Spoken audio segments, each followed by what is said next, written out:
अस्सलाम वालेकुम। SIP digital की एक और पॉडकास्ट के साथ एहसान सब्स। हमारा आज का टॉपिक इमरान खान का क्या होगा। लबान में इमरान खान का क्या होगा? यार, जब इमरान खान की हुकूमत गई तो मेरा एक दोस्त है उस्मान, लाहौर में होता है वो और फ़ारसी पढ़ाता है वहाँ। तो उसने मुझे फ़ोन किया थोड़ी देर पहले और उसने कहा दान भाई इमरान खान का क्या होगा। उसके लफ्ज़ यही थे। तो मैंने कहा यार, इमरान खान का तो कुछ नहीं होगा, और अगर इमरान खान का कुछ हुआ तो पाकिस्तान का कुछ नहीं होगा। तो जो हम सूरत हाल देखते रहे थे 3.5 साल में, और क्योंकि मैं एक ऐसे इदारे में था, सहाफ़ती इदारे में, जो इमरान खान को बहुत भरपूर सपोर्ट कर रहा था, मतलब न सिर्फ भरपूर सपोर्ट कर रहा था, आउट ऑफ द वे जाके सपोर्ट कर रहा था। और कभी कभार तो मैं ये भी कहता हूँ, हो सकता है ये कोई बड़ा दावा लगे और इसके ऊपर लोग एतराज़ करें, कि इमरान खान को बनाने वाला वो इदारा है। इमरान खान को वो एक लार्जर देन लाइफ तस्वीर देने वाला वो इदारा है। और भी बहुत सारे इदारे रहे। मतलब अगर हम माजी से शुरू करें तो मुझे पहली याद जो इमरान खान की क्रिकेट के अलावा मेरे जहन में है वो ये है कि इमरान खान ने जंग में कॉलम लिखना शुरू किए थे। और वो कॉलम एक तरह से आप यूँ समझ लो माशरती किस्म के कॉलम थे। किस सन की बात है अंदाज़न? यार, सन तो मेरे बहुत कमज़ोर है, मुझे याद नहीं, लेकिन ज़ाहिर है वो वर्ल्ड कप के बाद की बात है, जब वो वर्ल्ड कप उसने जीत लिया था। 90 की दिहाई। हाँ, वर्ल्ड कप उसने जीत लिया था, उसकी एक टावरिंग फिगर बन गया था, उसके कुछ अपने पॉलिटिकल आइडियाज़ भी थे। अगर पॉलिटिकल ना सही तो सोशल आइडियाज़ थे, जिनको वो बबांगे दहल वो बयान करता था। तो जो जंग में उसके कॉलम होते थे वो मेरे लिए बड़े अट्रैक्टिव थे एक नौजवान के तौर पे। और ज़ाहिर है नौजवान के जहन में, हर नौजवान के जहन में माशरे को बेहतर करने का ख्वाब होता है, एक आइडियलिस्टिक जहन होता है। तो वो भी इसी तरह की चीज़ें लिखता था जो मेरी उस आइडियलिस्टिक मैंटालिटी को हिट करती थी। वो चीज़ें वो लिखता था कि ये जो अशराफिया है इसने हमें बर्बाद कर दिया है, और गोरा अंग्रेज़ तो चला गया है और ये काला अंग्रेज़ यहाँ बैठा हुआ है। तो वो काले अंग्रेज़ से उसकी मुराद होती थी आपकी इस्टेब्लिशमेंट, या आपकी इस्टेब्लिशमेंट नहीं तो नौकरशाही, जिसको आप सिविलियन नौकरशाही कहते हैं। और वो उसके ख़िलाफ़ लिखता था और हमें बड़ा अच्छा लगता था, और हमें लगता था कि यार ये तो कोई निजात दहिंदा आ गया, ये तो कुछ बहुत अच्छा कर सकता है, बहुत बड़ा कर सकता है। लेकिन उस वक्त तक उसके पॉलिटिकल अज़ाइम सामने नहीं आए थे, बिल्कुल भी नहीं आए थे। मेरे ख्याल है वर्ल्ड कप के बाद इमरान खान को अप्रोच किया था नवाज शरीफ ने या मुस्लिम लीग ने कि भाई आप आएँ और सियासत में हिस्सा लें, हमारी पार्टी में शामिल हों। लेकिन उस वक्त उसने मना कर दिया था, क्योंकि उसके लिए जो पहला टारगेट था वो शौकत खानम था। हमें याद है कि जब उसने वर्ल्ड कप थामा था तो वो अपने बाकी साथियों का जिक्र करना भूल गया था, लेकिन ये नहीं भूला था कि ये कहूँ मैं कि अब शौकत खानम बन जाएगा। उसके जहन पे शौकत खानम सवार था। फिर उसके बाद जो भी कैंपेन हुई थी हमारे सामने थी। तो मैं दोबारा उसी मौजू पे वापस आता हूँ कि जब हम देखते थे कि अखबारात में ये सब कुछ छप रहा है, उसकी तरफ से छप रहा है, और वो एक ब्राउन अंग्रेज़ को या कत्थई अंग्रेज़ को बुरा कह रहा है, तो हमें ऐसा लगता था कि यार ये तो हमारे ख्वाबों की बात कर रहा है। हम जो चाहते हैं कि हमारी सोसाइटी जिस किस्म की हो, या समाजी बराबरी हो, या इंसाफ हो, या हक मिले, तो इमरान खान उसकी बात कर रहा है। तो मेरा जो तासुर था इमरान खान का वो एक ऐसे शख्स का था कि एक अच्छा शख्स है, एक दयानतदार शख्स है। ये बहुत सारे लोगों का था, हर नौजवान का यही था।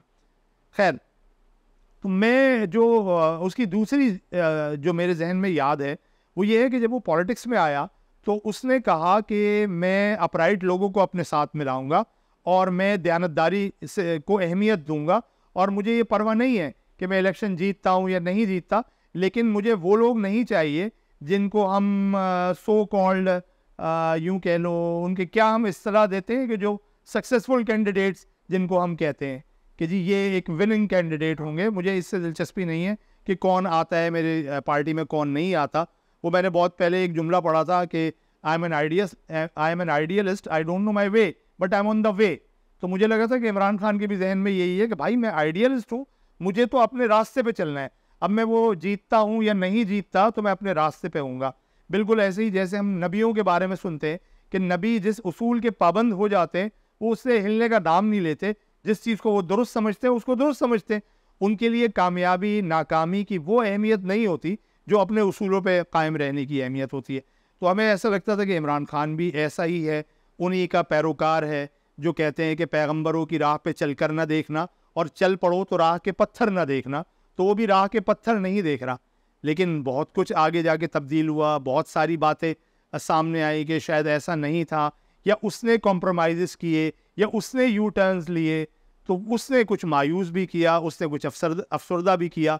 वो जो मैं अभी तुमसे ये बात कर रहा था कि इमरान खान लिखता था अशराफिया के ख़िलाफ़ और इमरान खान लिखता था ब्राउन अंग्रेज़ के ख़िलाफ़, तो मैंने नासिर बेग चुगताई से एक दफ़ा पूछा कि बॉस ये तो बड़े ज़बरदस्त कॉलम लिखता था और बड़े मुतासिर कुन कॉलम लिखता था, उसमें इसका ज़बान बयान भी बड़ा जानदार होता था।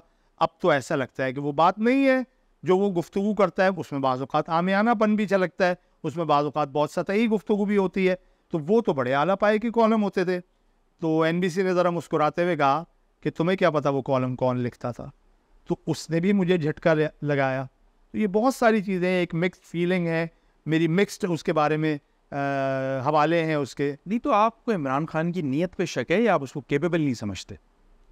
यार जब कहानी आगे बढ़ती है ना तो हम देखते हैं इमरान खान के इर्द गिर्द कौन है। इमरान खान के इर्द गिर्द एक डॉक्टर मोहम्मद फ़ारूक साहब थे जो शहीद हो गए थे, गांधी साहब से भी उनका ताल्लुक़ था, वो इमरान खान उनको अपने मेंटोर के तौर पे समझता था। या प्रोफेसर रफ़ीक अख्तर साहब थे, इस्लामाबाद के एक स्कॉलर हैं, वो वैसे तो अंग्रेज़ी अदब पढ़ाते रहे लेकिन उनका एक मज़हबी हवाला है, वो मज़हब की और तसव्वुफ़ की बातें करते हैं। उनका एक हल्का होता है, उसमें वो बैठ के बात करते हैं।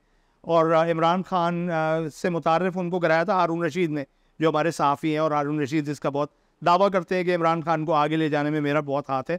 तो प्रोफेसर रफ़ीक अख्तर साहब थे। इन दोनों ने इमरान खान की एक मज़हबी शायद जहन साजी की, क्योंकि इमरान खान तो एक वो क्या कहते हैं उसको, प्ले बॉय टाइप का उसका एक पसमंज़र था ना, और उसका इमेज था प्ले बॉय टाइप का। लेकिन उसने फिर मज़हब की बात करनी शुरू की, उसने यूँ कह लो पठानों की बात करनी शुरू की, उसने खैबर पख्तूनख्वा की और वज़ीरिस्तान की और इन चीज़ों की वो रिवायत से जोड़ने लगा।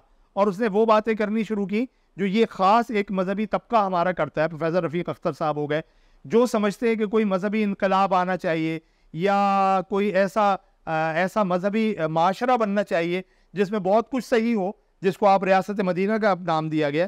तो इमरान खान की यहाँ से कुछ जहन साजी होना शुरू हुई। फिर हमें पता चला कि जी डॉक्टर हमीद गुल भी शामिल हो गए, इमरान खान की क़ुर्बतें उनसे भी होनी शुरू हो गई। फिर उसके बाद आने वाले लोगों में शुजा पातशाह थे या ज़ैनुल इस्लाम थे। ये सारे लोग वो थे, फ़ौज में एक ख़ास तबका था जो समझते थे कि यार ये जमहूरियत बकवास चीज़ है, ये कोई प्रोसेस कुछ नहीं होता भाई, कोई ये एक इनकलाबी शख्सियत होनी चाहिए। या जो फ़ारसी में कहते हैं ना कि मर्द अज़ गैब बुरू आमद व कार बिकुनात, कि गैब से कोई आएगा और वो सारी चीज़ें ठीक कर जाएगा। ये दूसरी तरह के आइडियलिस्ट थे लोग, और ये मज़हब को मसाइल का हल समझते थे, मशरक़ियत को मसाइल का हल समझते थे। ये वेस्ट को हर चीज़ का कसूरवार ठहराते थे, और उनका ये ख्याल था कि एक अल्ट्रा हुब्बुल वतनी होगी और एक मजहबी मंजरनामा होगा तो उससे सारी चीज़ें ठीक हो जाएंगी। तो चूँकि उनको जमहूरियत से कोई लेना देना नहीं था, उनको इस प्रोसेस से कोई लेना देना नहीं था, तो उनको किसी ऐसे शख्स की तलाश थी जो बहुत ज़्यादा मुतासिर कुन भी हो और वो अपने हिसाब से उसको चला सकें, उसकी जहन साजी कर सकें। तो इमरान खान आहिस्ता आहिस्ता पॉलिटिक्स में उसका रुझान बढ़ता रहा और ये सारे लोग उसके गिर्द जमा होते रहे और फिर उसकी जहन साजी होती रही। लेकिन जहाँ तक डॉक्टर फ़ारूक का ताल्लुक़ है या प्रोफेसर रफ़ीक अख्तर का ताल्लुक़ है, बाद में ऐसा लगा कि इमरान खान ने इनको भी यूज़ किया है। इमरान खान के कुछ शायद अज़ाइम थे, मतलब हम इमरान खान की अगर नफ्सियाती तहलील करना चाहें तो वो भी काफ़ी पेचीदा हो जाएगी कि वो क्या था। वो एक शानदार किस्म का स्पोर्ट्स मैन था, एक शानदार किस्म की उसकी शख्सियत थी, मुतासिर कुन शख्सियत थी, ख़वातीन में बहुत ज़्यादा वो मकबूल था, मतलब उसकी एक ज़बरदस्त मकबूलियत थी। तो ऐसे ग्रुप को, इन लोगों को जिनके ख्याल में जमहूरियत जो है वो कुफ्र का निज़ाम है और कोई और निज़ाम आना चाहिए और कोई मर्द अज़ गैब आना चाहिए, उनको इमरान खान में वो मर्द अज़ गैब नज़र आना शुरू हुआ और उन्होंने इसकी परवरिश करनी शुरू की, उन्होंने इसकी पर्दाश्त करनी शुरू की और ये आगे से आगे बढ़ता चला गया।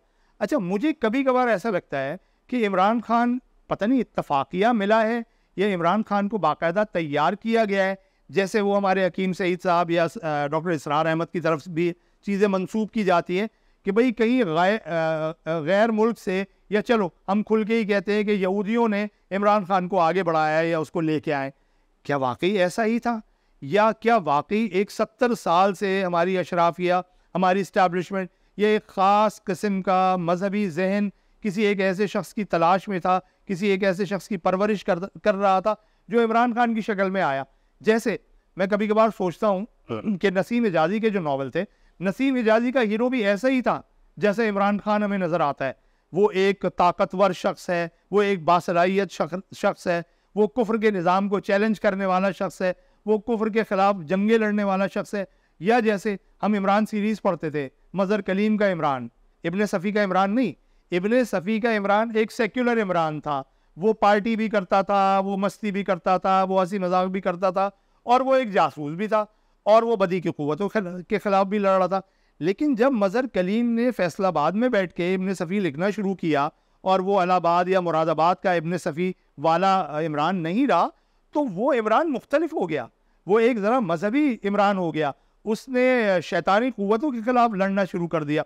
उसने इस्लाम को एक अजीम मनसब और इस्लाम को एक अजीम मर्तबा दिलवाने के लिए सोचना शुरू कर दिया। तो ये बहुत सारी बातें हमारी सोसाइटी में पेनेट्रेट कर रही थी, जो एक ऐसी शख्सियत का इंतज़ार कर रही थी, या एक ऐसी शख्सियत यहाँ कामयाब हो सकती थी जिसने हमारे समाज की एक जहन साजी कर रखी थी, या मिडिल क्लास की या अपर मिडिल क्लास की जहन साजी कर रखी थी। मुझे नहीं पता कि अगर मैं बहुत मुश्किल हो रहा हूँ या मैं बहुत बोरिंग हो रहा हूँ, लेकिन ये एक शख्स की इंतज़ार था, या एक शख्स की तलाश थी, जिसमें हमारी इस्टेब्लिशमेंट भी शामिल हो गई, हमारी वो सो कॉल्ड मजहबी अशराफिया भी शामिल हो गई, और उन्होंने इमरान खान की एक पर्सनैलिटी बिल्ड की। फिर चूंकि मेरी सोसाइटी तैयार थी एक ऐसे शख्स के लिए जो मॉडर्न भी हो और वो साथ साथ मज़हब की भी बात कर रहा हो, तो उसको एक्सेप्टेबिलिटी मिलना शुरू हो गई। फिर मीडिया के बहुत सारे चैनल्स को उसको प्रमोट करने के लिए, उसकी लार्जर देन लाइफ पिक्चर बनाने के लिए उसके साथ जोड़ दिया गया। पूरी की पूरी आईएसआई इस काम पे लग गई कि इमरान खान की शख्सियत को बिल्ड किया जाए, और फिर वो हुआ जो हुआ, इमरान खान वहां पहुंचा जहां पहुंचा। लेकिन बहरहाल इमरान खान की शक्ल में जमहूरी तसलसल आगे बढ़ रहा था, और यही कहा जाता है कि जी जो बदतरीन आमरीत होती है, सॉरी बेहतरीन आमरीत होती है, उससे भी जो बदतरीन जमहूरियत होती है वो बेहतर होती। तो दुनिया के जो दीगर ममालिक हैं जहाँ पे जमहूरियत अपना एक पूरा सफ़र तय करके आई है, जिसमें फ़िल्ट्रेशन हुई है, अच्छे लोग आए हैं, बुरे लोग गए हैं, यही वो इमरान खान था जिसकी टीम में डॉक्टर सानिया निशरत जैसे लोग भी थे, जिन्होंने काम आपको करके दिया है। और ऐसे बहुत सारे लोगों के ऊपर इमरान खान ने खुद भी कमेंट किया कि यार ये नेक्स्ट टाइम मेरी टीम में नहीं होंगे। तो वो एक फिल्ट्रेशन का एक प्रोसेस चल रहा था। और मुझे आपको नहीं लगता कि इमरान खान जिन कांधों पे कहते हैं बैठ के आया है, या जो इस्टेब्लिशमेंट ने उसका साथ दिया है, एक फिल्म है कंपनी इंडिया की जिसमें एक जुमला था कि जी आपको माशरे को या सिस्टम को ठीक करने के लिए सिस्टम में रहना ज़रूरी है। अगर इमरान खान का यही मोटिव था कि वो वक्त के साथ साथ जमहूरी तसलसल आगे बढ़ेगा और वो सिस्टम को आगे जाके कहीं ना कहीं अगले 10 साल में, 12 साल में, 15 साल में ठीक कर लेगा, इतनी जल्दी इसके बारे में इस तरह की राय कायम करना तो थोड़ी सी ज्यादती नहीं? अच्छा, इमरान खान के साथ जो कुछ हुआ है, जिसको आप क्या कहते हैं, उसके खिलाफ वोट ऑफ नो कॉन्फिडेंस आया, वो भी जमहूरी तसलसल ही है ना, वो जमहूरियत का एक हिस्सा ही है। उसको रोकने की कोशिश गैर जमहूरी अमल थी ना। मैं अभी बात कर रहा हूँ इमरान खान कैसे आया, मेरी सोसाइटी में इमरान खान के लिए गुंजाइश कैसे पैदा की गई, क्या वो जमहूरी अमल के ज़रिए पैदा की गई थी या नहीं, ये एक अहम सवाल है, क्योंकि ये आपकी जहन साजी करती है, ये चीज़ आपके आगे के अज़ाइम को वाज़े करती है। जैसा कि कहा जा रहा है कि जी तो जो आखिरी आईएसआई चीफ था जो इमरान खान के साथ था, इनके प्रोग्राम कुछ और थे, ये 10 साल तक इकट्ठे रह के फिर सदारती निज़ाम कायम करना चाहते थे। लेकिन मैं एक दफ़ा फिर थोड़ा सा पीछे जाऊँगा कि इमरान खान आया कैसे। हमारा एक मुश्तरका दोस्त है जिसका नाम एहसान है, मैं पूरा नाम नहीं बता रहा ताकि उसकी आइडेंटिटी डिस्क्लोज ना हो, और वो आईएसआई का हाजिर ऑफिसर था। तो हमारी जब मुलाकात होती थी, शायद तुम भी उस मुलाकात में थे, कभी कभार नाश्ते पे, क्योंकि हमारा बेतकल्लुफ़ दोस्त है, हमारे एक भाई का बचपन का दोस्त है। तो मुझे अच्छी तरह याद है 2018 से पहले उसने एक दफ़ा बहुत इसरार के साथ और बहुत ज़ोर के साथ कहा, यार ताबान आना ही इमरान खान पे, भाई एक हाजिर सर्विस ऑफिसर में ऐसा है कि ये कैसे कह सकता है यार कि आना ही इमरान खान को है। लेकिन उस दफ़ा इमरान खान नहीं आया, मतलब वो गिर गया ऊपर से और इलेक्शन कैंपेन उसकी मुतासर हुई या जो भी था वो नहीं हुआ। 2012 में जब नवाज शरीफ आया था ना, जब इमरान खान गिरा था। अच्छा, 2018 से पहले हमारा एक और भाई है जो इस्लामाबाद में है, और उसके यहाँ हमेशा कोई ना कोई फ़ौजी ऑफिसर रिहाइश रखता है, क्योंकि वो ऐसे इलाके में जहाँ किराए पे फ़ौजी मकान लेते हैं, घर लेते हैं। तो मुझे उसकी वाइफ ने बताया, जो हमारी भाभी हैं, कि भाई मुझे उस लड़के ने बताया जो आजकल हमारे यहाँ रह रहा है, उसने कहा कि भाभी इमरान खान की उम्र अब ऐसी हो गई है कि अगर वो इस दफ़ा भी नहीं आया ना तो उसके तो चांस ही ख़त्म हो जाएंगे। अगर हम इन दोनों चीज़ों को जोड़ लेना तो हमें समझ में आता है कि ये कोई प्रोजेक्ट था, ये प्रोजेक्ट इमरान खान था, इमरान खान को लाना था। और क्यों लाना था? ये जमहूरियत से भी नफ़रत, ये जमहूरी तसलसल से भी नफ़रत, और नवाज शरीफ के उस रवैये से भी नफ़रत जो उसने अपने आखिरी दिनों में किया। इसमें तो कोई दो राय है ही नहीं कि नवाज शरीफ भी इसी तरह से आया है, वो भी जनरल जिलानी और ज़ियाउल हक इनके कांधों पे चढ़ के आया है। लेकिन तंग आमद बजंग आमद वाला मामला हो गया था ना, कब तक आप किसी की गर्दन पे अंगूठा रख के उसको दबाते रहेंगे। आखिर में वो डॉन लीग्स भी हुए और ये भी कहा गया है कि जी उनको अपनी हुदूद में रहना चाहिए और इंडिया के साथ हमारे ताल्लुकात में भी वो रुकावट बने हुए। बहुत सारी चीज़ें थी ना, हमारी इकोनॉमी भी बर्बाद हो रही थी, हमारे बजट के भी मसाइल पैदा हो रहे थे। तो हमें पता है कि वो लोग नवाज शरीफ से खुश नहीं थे। ये एक उन्होंने कैरेक्टर अपना बनाया हुआ भी था, एक शख्सियत उनके बन भी रही थी, पनप भी रही थी, उसके पीछे एक थॉट प्रोसेस भी था। और वो सिर्फ सियासी थॉट प्रोसेस नहीं था, वो एक आइडियोलॉजिकल थॉट प्रोसेस भी था। तभी तो बाद में इमरान खान ने आके बात की ना रियासत मदीना की और बहुत सारी चीज़ों की। और क्या ये कोई मुनाफिकाना रवैया नहीं था कि एक शख्स आपके कान में कहता है कि ज़रा सर इस्लामी टच तो दे दें, और फिर आप शुरू हो गए हज़रत सल्लल्लाहु अलैहि वसल्लम ने फरमाया। तो भाई आप मज़हब को क्या इस्तेमाल कर रहे थे।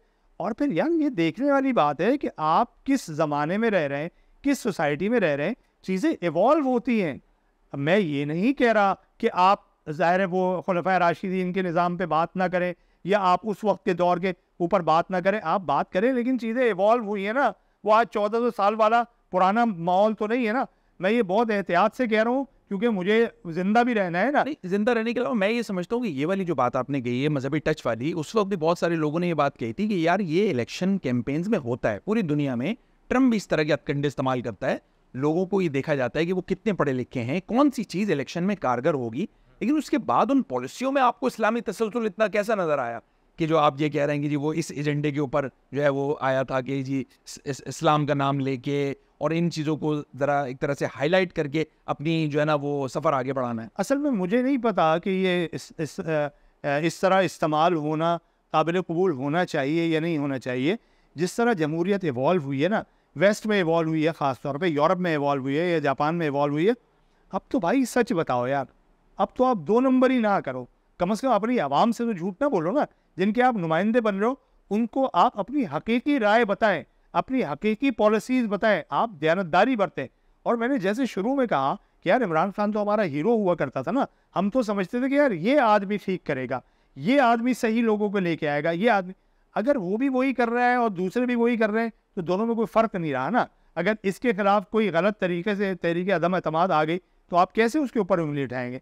लेकिन इन सब के बावजूद वो मेरी जो पिछली बात थी कि भाई इनको वो लोग लेके आए हैं जो हमारे मुल्क की तबाही का बाइस बने, पिछले 70 साल में सबसे ज़्यादा उन्होंने नुकसान पहुंचाया। अगर वो लेके आ रहे हैं तो मैं कैसे कोई उम्मीद बांधूंगा। वो तो अब भी यही होगा जो पहले हुआ था। नहीं, अब अगर इमरान खान फ़र्ज़ कीजिए अगर दोबारा आ जाते हैं, आपको ये लगता है कि उसी तरह की टीम दोबारा इमरान खान सब लेके आएंगे? इमरान खान के पास अब भी कोई टीम नहीं है। मतलब मैं बड़ा हैरान भी हुआ और मुझे अफसोस भी हुआ। हामिद खान को हम समझते थे कि यार वो वकीलों का रहनुमा है, उसके अंदर एक दानिश का पहलू होगा। वो परसों कहने लगे कि भाई ये राना सनाउल्लाह जिसकी औकात ही क्या है, जो ज़िले सदा का वकील है और हमने कभी कभार इसको काले कोड में कचहरियों में देखा, ये हमें बताएगा कि भाई जज लगाने का क्राइटेरिया क्या होगा। भाई एक तो वो वज़ीर क़ानून रहा है, उसको बहुत सारी चीज़ों का पता है, और अगर भी वो नहीं भी आपके समझते तो आप क्या इसको ऐसे रिडिक्यूल के अंदाज में कहेंगे। एक बड़े आदमी में एक ह्यूमिलिएशन होती है ना, एक उसके अंदर एक गुंजाइश होती है। तो इस तरह के लोग हैं जो एक्सपोज होते रहे। तो इमरान खान के साथ बदकिस्मती से पहले भी इसी तरह के लोग थे और अब भी इसी तरह के लोग हैं। और फिर इमरान खान की जो सियासी पॉलिसीज़ थी उन्होंने नुकसान पहुँचाया। इमरान खान किसी से भी खुश नहीं था, ना कोई और उससे खुश था, ना सऊदिया उससे खुश था, ना मलेशिया उससे खुश था, ना अमेरिका उससे खुश था, ना दुबई उससे खुश था, ना तुर्की उससे खुश था। उसको कुछ समझ में ही नहीं आ रहा था ये क्या करना चाहिए।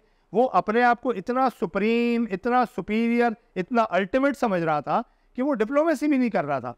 मेरे इर्द गिर्द के लोग वो कैसे रहेंगे अपने पड़ोसियों से खफा होके, पड़ोसियों से नाराज़ रह के। उसने तो मोदी से भी अच्छे ताल्लुकात नहीं बनाए। लेकिन मैंने जो बैरून मुल्क हमारे दोस्त हैं उनसे जब मेरी बात होती है तो वो ये कहते हैं यार तुमने मोहम्मद बिन सलमान के साथ गाड़ी की अगली सीट पे बैठे हुए इमरान खान के अलावा किसी और आदमी को देखा है? क्या तुमने अमरीकी सदर के बराबर के सोफे पे किसी ऐसे पाकिस्तानी बेनज़ीर के अलावा हुक्मरान को देखा है जो बगैर पर्ची के कुछ पढ़ रहा हो? तो वो जो कॉन्फिडेंस उनको मुल्क से बाहर नज़र आता है जो रहने वाले हैं, हाँ। वो तो बिल्कुल डिफरेंट पर्सपेक्टिव है। यार शहजादे के साथ आपने गाड़ी ड्राइव की, लेकिन कुछ अरसे के बाद शहजादा आपके साथ पीछे बैठने को भी तैयार नहीं है। तो भाई कुछ तो गलत हुआ है ना यार। मतलब ये आगे बैठ के ड्राइव कर लेना कोई बहुत बड़ी कामयाबी नहीं थी। आप अपने मुल्क को ड्राइव कर पाते तो ये कामयाबी थी।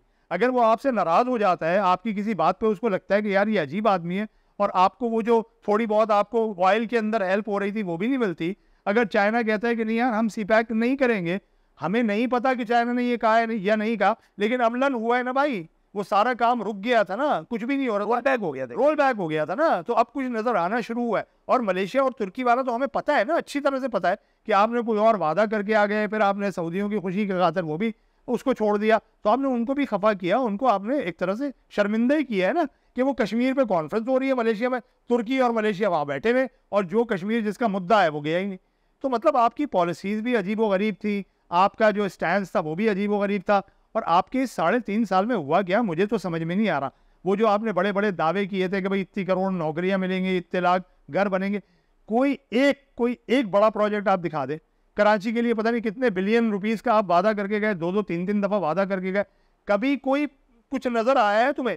3.5 साल में कराची में कुछ होता हुआ नजर आया है? तुम मुझे बता दो। बड़ा प्रोजेक्ट तो नहीं। मतलब आपका इतना बड़ा वोट बैंक था यार, Karachi is a mega city, आपने रो के पेशावर के अंदर मेट्रो बनाई, का सदर कराची के निकला। एग्जैक्टली, जिसको आप कहते थे कि भाई ये जंगला बस है, जंगला बस है। मतलब आपकी सोच और अप्रोच क्या है? आप किस तरह से, आप विजनरी लीडर हैं या नहीं है, इसके ऊपर एक सवाल तो उठता है ना। और हमें ऐसे ही लीडर नहीं चाहिए जो कहीं से ला के पिक किए गए हो और उनको कहीं ड्रॉप कर दिया गया हो, और वो जिन लोगों ने उनको पिक किया है वो उनकी पॉलिसीज चला रहे हो। अच्छा, लोग फिर कहते हैं यार आपके पास क्या ऑप्शन है? ठीक है, एक ऐसा बंदा आया था कि जिसने कोशिश की, जिसने 4 बातें की, कम से कम वो बातें तो उसने की। इससे पहले जो जमहूरी हुक्मरान थे उनसे वो बातें आप सुन रहे थे, उनसे भी तो सुन रहे थे। एक आ गया है, तो 3 साल में आप मेरे पास जो ऑप्शन है ना वो जमहूरियत का ऑप्शन है। जमहूरियत के अलावा कोई ऑप्शन मेरे पास नहीं। जमहूरी अमल तो चल रहा था मेरे पास, हाँ तो जमहूरी अमल से ही निकला है ना, वो जमहूरी अमल से ही निकला है, तो मेरे पास इसके अलावा कोई ऑप्शन नहीं। मैं इमरान खान की इसलिए मुखालफत नहीं कर रहा कि वो जमहूरियत में ना रहे या वो आइंदा उसको इलेक्शन का मौका ना दिया जाए। मैं इमरान खान की अपने तजर्बे की बुनियाद पे मुखालफत कर रहा हूँ ना, कि वो कहाँ से आया है और क्या उसने क्या कुछ किया है इस मुल्क के साथ, मैं तो उसकी बात कर रहा हूँ। जमहूरी अमल तो रहना चाहिए, और जमहूरी अमल के अलावा आपके पास कोई रास्ता नहीं है। अगर इमरान खान ये समझता है कि यार जमहूरियत कुछ भी नहीं है, वो अयूब खान की हिमायत करता है, वो अयूब खान को हीरो समझता है, या वो किसी ज़माने में मुशर्रफ को हीरो समझता था, तो मैं इमरान खान की हिमायत नहीं कर सकता। मेरे लिए तो जमहूरियत बिल्कुल ऐसा है, और हम जैसे मुल्कों के लिए जमहूरियत ऐसा है जैसे कहीं कोई कड़वे पानी का कुआं हो ना, तो आप उसमें से पानी निकालते रहें, जब तक मीठा पानी ना आए आप निकालते रहें। आप ऐसा नहीं कर सकते हर 10 साल बाद वो कुआं बंद कर दे, यार इसमें वो कड़वा पानी निकल रहा है, और 5 साल बाद या 3 साल बाद दोबारा खोले और फिर कहेंगे यार कड़वा पानी है। तो भाई जमहूरियत एक कुएं की तरह है, आपको उसमें से पानी निकालते रहना पड़ेगा। तो जमहूरियत के अलावा तो कोई हल नहीं है, आपको यहीं पे आना पड़ेगा। लेकिन मेरे लिए ये भी अहम है कि आपकी सोच जमहूरी है या नहीं है, आपके अंदर एक्सेप्टेबिलिटी है सामने वाले के लिए या नहीं है। इमरान खान ने मुखालिफिन के साथ जो रवैया अख्तियार किया था, तुम्हारे ख्याल में क्या वो जमहूरी रवैया था? मतलब वो ये कहता है कि सबको बंद कर दो, वो ये कहता है कि सब चोर हैं। अब आप नेगोशिएशंस पे आ रहे हैं, अब आपने उस शख्स को अपना लीडर बना लिया है कि जिसको आपने डीजल के नारे लगा के उसको आप रिडिक्यूल करते रहे, उसको जलील करते रहे। ये जमहूरी रवैया था? मतलब अगर आपके ख्याल में वो करप्ट था, तो क्या वो आज करप्ट नहीं है, या वो तब करप्ट था और अब करप्ट नहीं है? तो ये जो रवैया है ये शायद जमहूरी रवैया नहीं है। इसलिए मेरा मसला है ये कि भाई मुझे जमहूरियत चाहिए मेरे मुल्क में, मेरे समाज में, इसके अलावा और कोई हल नहीं है। और मैं अपने समाज को, और हम अपने समाज को हम चाह रहे ये होते हैं कि भाई हमारे साथ जो लोग रह रहे हैं, जो मार्जिनलाइज हैं, जो हमसे शायद कमज़ोर हैं, शायद नहीं है, या तबकाती फ़र्क है, वो भी उठे। मैं ख़वातीन की बात कर रहा हूँ। मेरे हिसाब से ख़वातीन के हवाले से इमरान खान का रवैया एक्सेप्टेबल नहीं है। वो मिसोजिनिस्ट नज़र आता है बाज़ औक़ात, वो उसका इजहार कर देता है। वो उसका ज़ाती मसला है या नहीं है, इस बहस में पढ़ना भी बड़ा लंबा हो जाएगा, लेकिन उसकी शादियाँ, उसके ख़वातीन के साथ रवैया, और उसकी वो एक बच्ची जिसको ना वो एक्सेप्ट करता है ना वो डिनाई करता है। मतलब आपको, मैं पिछले दिनों कहीं पढ़ रहा था, किसी ने कहा कि वो क्या, किसी ने इल्ज़ाम लगाया ये इस तरह की बात की इमरान खान की बेटी या सो कॉल्ड बेटी के ऊपर, तो अगले ने कहा कि भाई वो कैप्टन सफदर जो है ज़रा उसकी भी पूछ लो, बड़ी बेटी उसकी वो 6 महीने बाद ही पैदा हो गई थी। तो मैंने उसको नीचे लिखा कि अच्छा भाई, तुमने जो है वो कैप्टन सफदर पे इल्ज़ाम लगाते लगाते तुमने तैमूर लंग को भी जानी बना दिया, लेकिन चलो कैप्टन सफदर ने कम से कम उसके सर पे हाथ तो रखा। तो मेरे लिए ये अहम है कि मैं अपनी बच्चियों के साथ, मैं अपनी ख़वातीन के साथ मेरा रवैया क्या होगा, मेरा लबो लहजा क्या होगा, मेरा अंदाज क्या होगा।